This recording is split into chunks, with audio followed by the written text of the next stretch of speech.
O governo Lula deu errado e o maior indicativo de que isso é uma realidade é o fato deles estarem recuperando o discurso do nós contra eles. É mulher contra homem, é preto contra branco, é gay contra hétero, é rico contra pobre. Colocar a sociedade em guerra vai esconder o fato de que esses idiotas não entendem porra nenhuma de economia e desde que entraram, colocaram uma política que todo mundo sabe que dá errado, que deu errado em todos os países que foram tentados, em todo o tempo da sociedade conhecida. E agora que o negócio chegou, que a tal da colheita chegou, e o que eles estão colhendo não era bem o que eles imaginavam, o que resta a eles é o quê? Colocar a sociedade em guerra.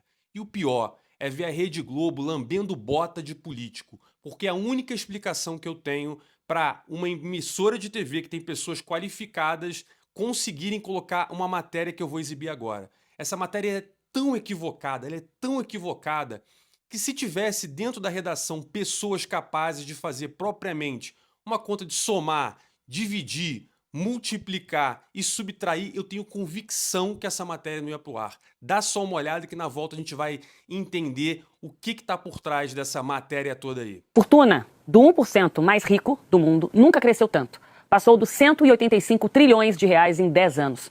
Daria para acabar com a pobreza no planeta 22 vezes. Pois é, galera, vamos entender o que a querida quis dizer aqui. Vamos lá, 185 trilhões de reais dos bilionários, os bilionários, salvaria a fome do mundo 22 vezes. Porra, nesse sentido eu acho que a gente tem que ir atrás do dinheiro do bilionário mesmo. Né? Até porque se 185 trilhões acaba com a fome 22 vezes, fiz um papelzinho aqui para ficar mais fácil para eles entenderem, né?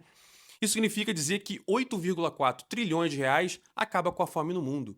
Olha que maravilha! Porque quando você coloca a quantidade de pobres que existem no mundo, o Brasil é responsável por 1,6%. E se o Brasil é responsável por 1,6% desses pobres na extrema pobreza, na pobreza no mundo, a gente precisa de exatos 134 bilhões de reais para poder acabar com a fome no Brasil. Olha que coisa boa! E sabe por que isso é uma notícia boa? Porque aqui no Brasil, você, eu e mais 200 e tantos milhões de idiotas pagam um imposto pra cacete. E esses impostos pra cacete que a gente paga, ó, fecharam em 3,6 trilhões de reais o ano passado. Esse dinheiro seria capaz de acabar com a fome no Brasil 27 vezes. Ou seja, esquece bilionário, só o que o governo arrecada, ele acaba com a fome no Brasil 27 vezes. E aí eu te pergunto, eu ainda estou vendo muita gente pobre no Brasil, né? Por que a gente não acabou com a fome ainda? Porque essa matéria, primeiro, não faz sentido nenhum, não tem pé nem cabeça, e ela é errada sobre 3 aspectos. O matemático, que é esse que eu acabei de explicar. Se essa conta fizesse sentido, não teria mais pobre no Brasil, muito pelo contrário, estaria todo mundo rico. Não faz sentido econômico e não faz sentido financeiro. Sobre a ponto de vista financeiro, essas continhas de bilionário não fazem o menor sentido. Em termos financeiros, vou explicar um negócio para você. Quando você pega um cara, acontece muito aí em rede social, aparece um idiota dirigindo um carrinho para vender consórcio para você, para te engabelar. Aí ele vai falar, ah, não sei o que, ele é do consórcio. Aí ele fala, alguém manda lá uma cartinha para ele, uma mensagem, um DM, aí fala assim, ah, eu tenho 200 mil, o que eu faço? Aí o cara tá lá, não, é um carro conversível que ele alugou, obviamente, aquele carro não é dele, ou então ele ganha dinheiro, certamente não é com isso. Aí ele fala, não, com 200 mil você pega uma carta, dá um lance embutido, que não sei o que não sei o que lá, e aí com uma carta de 1 milhão você compra o apartamento. Pronto, agora o seu patrimônio quintuplicou. Não, seu idiota. Se você tinha 200 mil reais e você pegou uma carta de crédito ou pegou um financiamento e comprou, por exemplo, um apartamento de 1 milhão de reais, o seu patrimônio não é 1 milhão de reais, meu bebê. O seu patrimônio continua sendo os mesmos 200 mil reais. Só que agora você tem uma dívida de 800 mil reais. E o pior, essa dívida tem juros, tem taxa, tem um monte de coisa. Então é muito provável que você deva muito além desses 800 mil. Então, quando você pega uma fortuna, por exemplo, de um Elon Musk ou de qualquer outro cara aqui no Brasil, o que as pessoas fazem é pegar lá na bolsa, né? Abre a bolsa de valores, fala: "Ah, esse cara tem 10% dessa empresa. Então 10% vezes o valor da empresa, a fortuna dele é tanto". Quem nunca escutou assim, sei lá, Elon Musk perde 54 bilhões de dólares em um dia.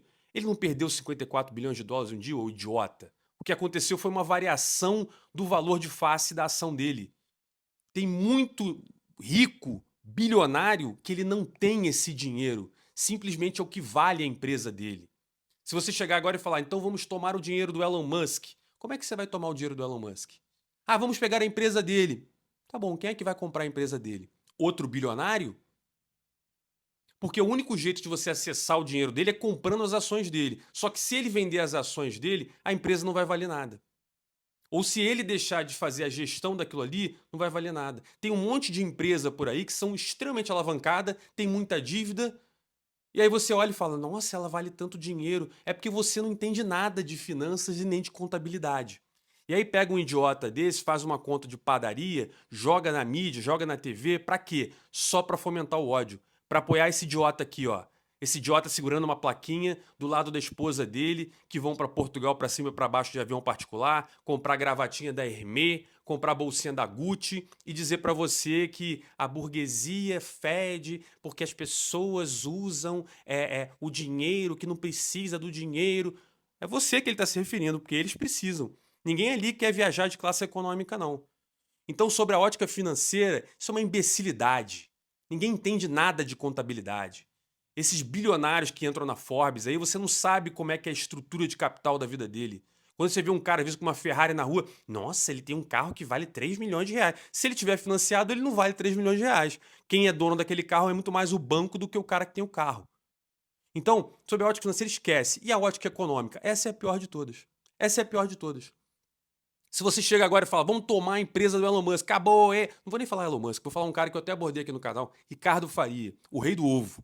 Esse cara é um empresário de sucesso. Esse cara montou um império de produção de aves, né, e ovos principalmente. Agora, a empresa dele gera muita riqueza porque ela constrói muita riqueza. E o cara é bilionário. Aí tu chega amanhã e fala, não, irmão, sai daí, isso aqui agora é tudo nosso. Aí sabe o que acontece? Exatamente o que aconteceu em Cuba.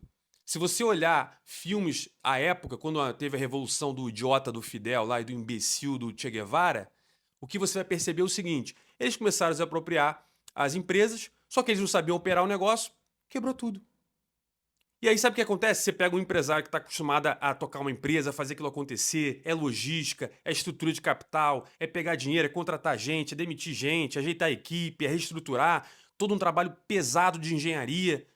Aí tu pega isso tudo e joga na mão de um monte de aspone, que nem estão fazendo aí no governo Lula, botando um monte de idiota em estatal. Aí o que acontece com a empresa? Ela quebra. Ela para de gerar valor. Aí o ovo que o cara produzia não vai mais ser produzido. Ou seja, esses caras são ricos não é simplesmente porque têm dinheiro, é porque eles são capazes de gerar riqueza.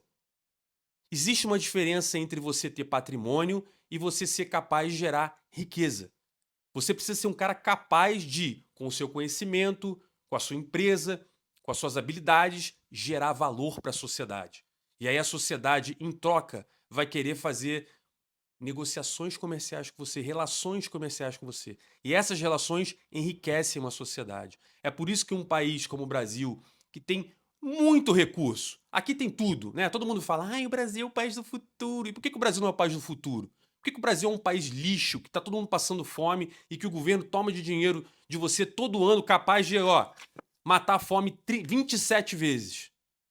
Simplesmente porque o dinheiro que eles arrecadam aqui é para aviãozinho de político, é para pendurar um monte de gente em estatal, é para super salário, é para aposentadoria de juiz, Ministério Público, não sei o que lá, que o cara ganha 300, 400 mil por mês, é para projeto que vai sumindo, é para coisa que não serve para nada, é para burocracia, é para isso.